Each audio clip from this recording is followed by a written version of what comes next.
we have in place to do public participation. First, wacha nianze na admission that the way we have conducted public participation before has left the bigger segment of our society because it was more formal, more academic, too professionalized. Yet tuko na watu wengi hapo chini ambao wako na maoni tofauti tofauti, lakini kupata nafasi ya kuengage na sisi imekuwa shida. Kwa hivyo, in this coming budget, we will try as much as possible to make sure that we engage you in a more informal manner, like we have just started here at the Jivanji Garden, so that we don't speak only to some elites somewhere. We put meeting at KICC and only elites come to give their views. We must devolve this public participation and we must also engage at informal levels. Now, opposition leader has asked me that there were austerity measures that we are putting in place and then they have seen choppers. To be honest, we have not adjusted any money for public transport or upwards, nothing. The issue that I saw in the media was that there was an advertisement for chopper services. You can advertise for any service in government. That does not mean you are taking that service. Because for any government service, it must be competitively tendered for. Now, on the issue of choppers, let me be candid. You know, there are also some politics that we play at our own levels. Don't think everybody loves Mbadi. Not everybody loves me. And that is the nature of politics. I have used chopper before on three occasions to government functions. Number one, I have just talked to you about going to Tana River. I left Nairobi after meeting at the State House to go to Tana River and back. I don't know whether I would have made it using my car. I wouldn't have. So I had to go to Tana River and really see for myself. As I said, long gone are days when Cabinet Secretary in charge of National Treasury would be on 14th floor from January 1st to December 31st without engaging with wananchi. You can go with your car, but if it is not practical, then you can also get the fastest means. Especially the project that I went to look at. Those are projects that are funded through climate financing. This is what we call the financing in terms of local communities, FLOCA. The second one is when I went to Kakamega, there were issues with the expenditure of FLOCA funds. I had to go to see for myself because we even stopped the bank account of Kakamega County on that. I didn't want to be someone who sits here and money is probably being embezzled elsewhere. I had to go and witness myself. And from there, I went to another function of FLOCA in Kisumu. So let me ask you, once I finish that and I want to go to my rural home, does the chopper drop me on the road and come back to Nairobi and I walk to my home? The chopper will definitely drop me at my home. So that is exactly what I did. After I finished the 3 events, one in Kakamega, another one in Kisumu, 2 in Kisumu actually, where we were with Governor Nyang'nyong. After that, I could not be dropped in Kisumu to walk to Suba. Suba was very nearby. Before they come back to Nairobi, I was dropped home and the chopper came back to Nairobi and I drove back to Nairobi when my time to come to Nairobi came. The last one was the issue of tree planting and also to go and launch electricity projects together with Wandai. I don't know what this person who brought this, the problem he had with electricity in Suba. Suba people have not had electricity for years, for decades. If they get electricity and we go there for official government function, I don't know how that is affecting someone. So really, we are trying not to be wasteful. We are trying to be very prudent. There is even no money to waste. In fact, I would be like what our people would call, in vernacular, I would be Judge Walk, at this stage to spend, to waste public money. It is not there. I've been saying, hata kama ni kuiba, Mmeiba ya Kutosha, pesa hakuna ya kuiba saa hii. There is no money in this government to steal, I will tell you. Unless you now just want Kenyans to die.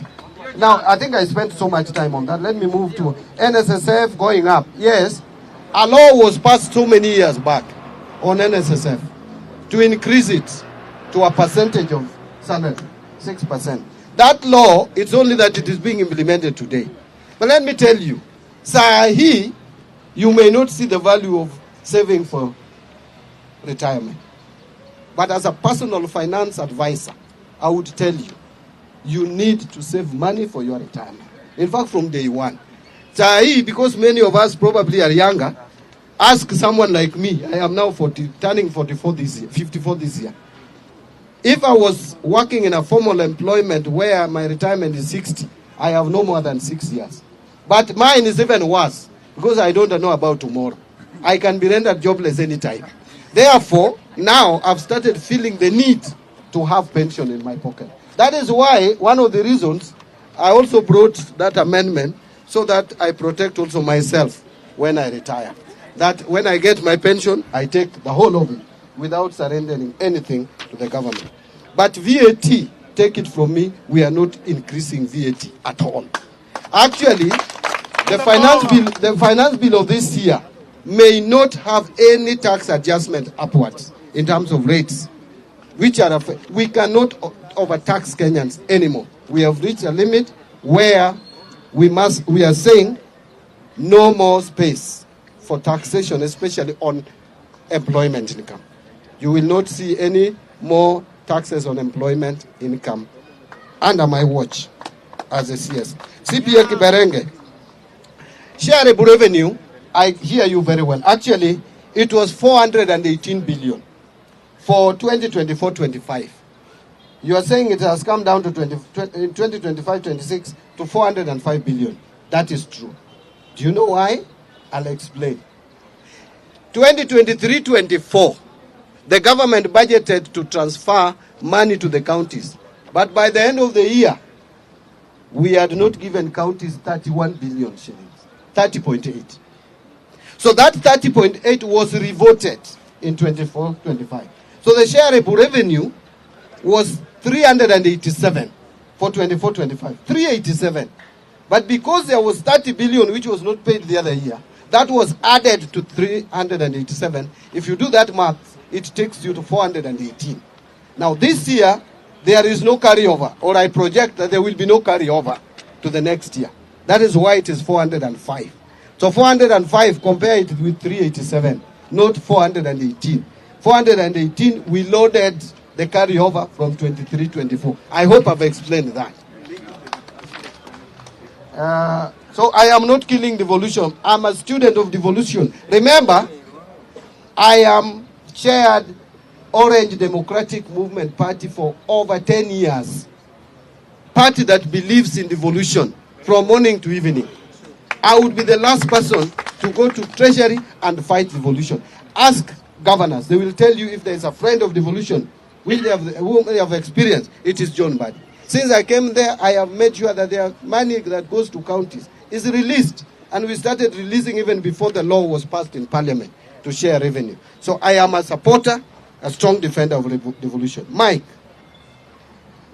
I will take up this and discuss with the CS in charge of MSMEs, because his proposals on what to fund come from line ministries. So money that is meant for giving to groups should come through that ministry. I think Makolande, you have talked about 3 Rs, and I agree with you that reform, the recovery of the economy we are trying to do.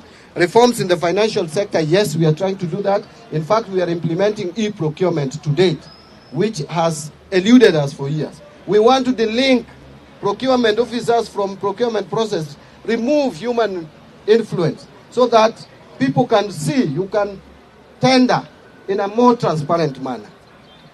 That will save us a lot. But then you asked the relief to the unemployed. Yes, we must do much more.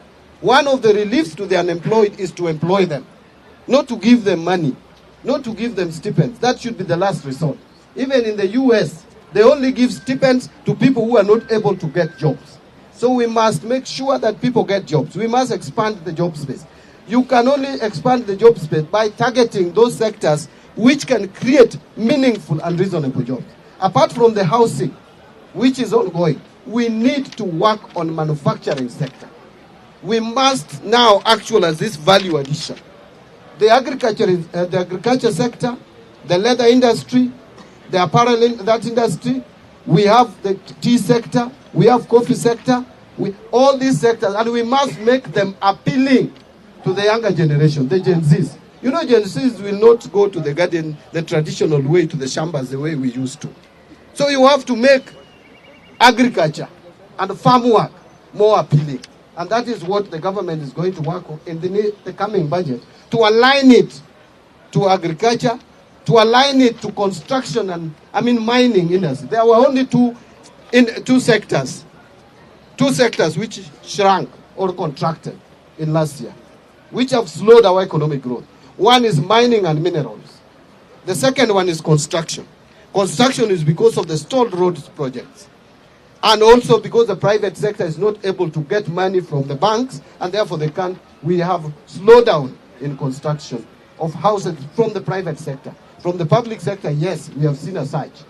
Now we must give money to mining ministry, which is under Joho, and we must give money also to the contractors, the road contractors, and we must lower interest rates so that private sector can borrow money and get back to work. I think I have only one more to address. You wanted to know about tax evasion. Tax? Because we might not get the mic to talk. Tax evasions, we understand there are families that have evaded tax since Kenya was created. We want to know what you're doing about it. Yes. Without targeting specific families, because that will really political. Yes, that will be political. I don't want to get there. But I will tell you, Kenyans, a lot of Kenyans, and very rich ones, are evading taxes. Yes. You know, and the doctors will forgive me. Let me tell you, even some of the doctors who treat us, they look at your mouth like this, whether your teeth is well arranged, and you pay thousands. Do you know personal income tax coming from such people is the lowest? Arrest them. Is the lowest.